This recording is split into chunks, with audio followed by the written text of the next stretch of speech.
Star plus show झनक में यह कहानी तब शुरू हुई जब झनक अपनी जिंदगी में एक नए मोड़ पर आ गई। वह चली तो गई, लेकिन उसकी राहें उसे कोटे तक ले आईं। दूसरी तरफ अनिरुद्ध के लिए यह किसी बड़े सदमे से कम नहीं था। वह झनक के बिना खुद को अधूरा महसूस कर रहा था। उसकी आंखों में आंसू थे और वह बार बार झनक का नाम लेकर पुकार रहा था। उसकी यह हालत देखकर अर्शी को बिल्कुल भी दया नहीं आई। उसने अनिरुद्ध को ताने मारते हुए कहा कि जब उसकी अपनी पत्नी को इज्जत देने की फुर्सत नहीं थी और उसने सबके सामने उसे अपमानित किया, तब उसे इस बात का एहसास नहीं हुआ। लेकिन जब वही पत्नी उसे छोड़कर चली गई, तो अब उसे दर्द महसूस हो रहा था।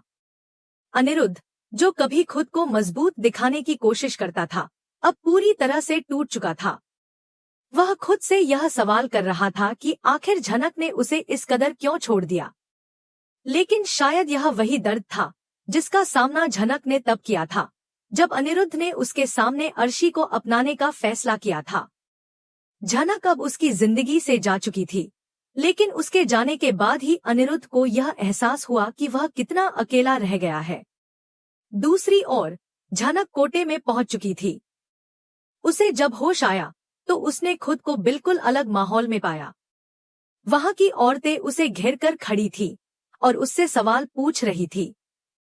झनक, जो अब तक अपनी तकदीर से लड़ रही थी, उनके सवालों का जवाब देने लगी। उसने अपनी पूरी कहानी उन औरतों को सुनाई, कैसे वह इस मुकाम तक पहुंची, किन हालातों ने उसे यहां आने पर मजबूर किया और कैसे उसने अपने जीवन के सबसे कठिन फैसले लिए। झनक की आंखों में दर्द साफ झलक रहा था। उसकी आवाज में वह तकलीफ थी जो उसने बीते कुछ दिनों में झेली थी। लेकिन अब वह कमजोर नहीं पड़ना चाहती थी। वह जानती थी कि उसे अपनी जिंदगी को एक नया मोड़ देना होगा, जहां वह अपने आत्मसम्मान और खुद की पहचान को बनाए रख सके। उधर अनिरुद्ध की हालत लगातार बिगड़ती जा रही थी। उसे झनक की कमी बुरी तरह खल रही थी। वह अपने किए पर पछता रहा था, लेकिन अब पछताने से क्या फायदा। झनक उससे बहुत दूर जा चुकी थी। उसने कई बार उसे बुलाने की कोशिश की, लेकिन झनक अब लौटने वाली नहीं थी। अर्शी, जो अब तक अनिरुद्ध के साथ थी, खुद को सही साबित करने की कोशिश कर रही थी। उसने अनिरुद्ध को यह जताने की कोशिश की कि झनक का जाना ही सही था।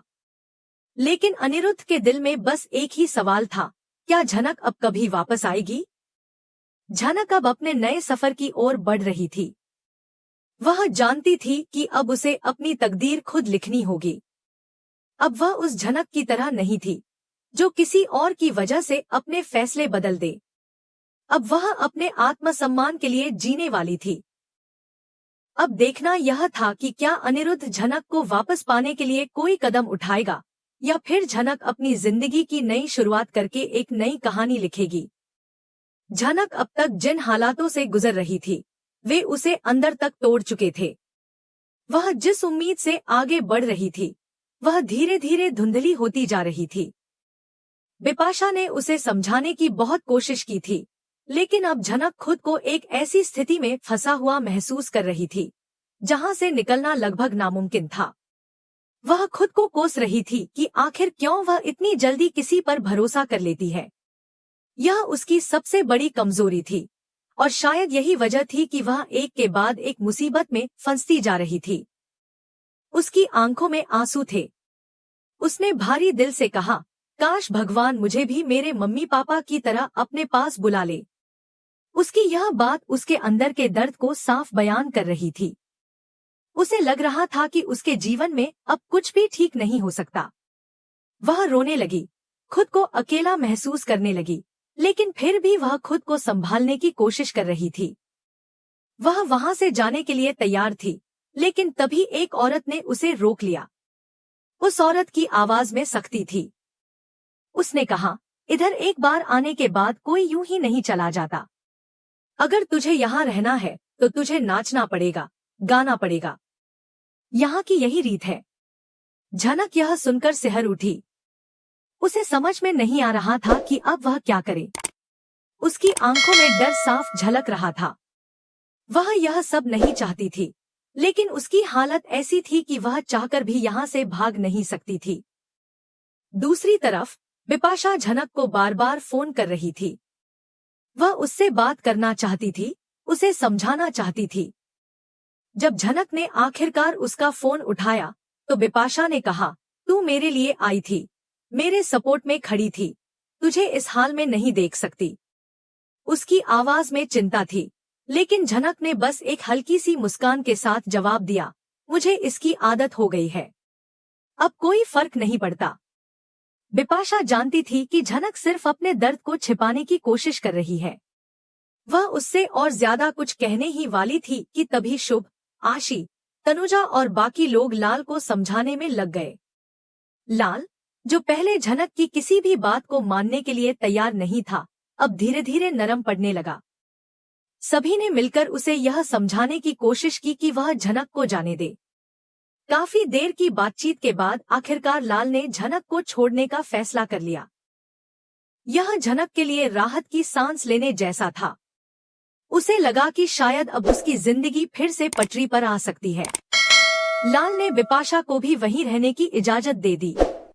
इसके बाद बिपाशा ने झनक को फिर से फोन किया। इस बार उसकी आवाज में हल्कापन था। उसने हंसते हुए कहा, थैंक यू झनक, तूने मेरे लिए जो किया उसके लिए मैं तुझे कभी नहीं भूलूंगी। झनक ने कुछ नहीं कहा, बस हल्की सी मुस्कान दी और फोन रख दिया। उसकी जिंदगी में जो भी हुआ था उसने उसे बहुत कुछ सिखा दिया था। लेकिन अब सवाल यह था कि क्या झनक इस दर्द से उबर पाएगी? क्या अनिरुद्ध अब भी उसके बारे में सोच रहा था? क्या उसकी जिंदगी में कोई नया मोड़ आने वाला था? इन सवालों के जवाब भविष्य के गर्भ में छिपे थे, लेकिन एक बात तय थी, झनक की कहानी अभी खत्म नहीं हुई थी।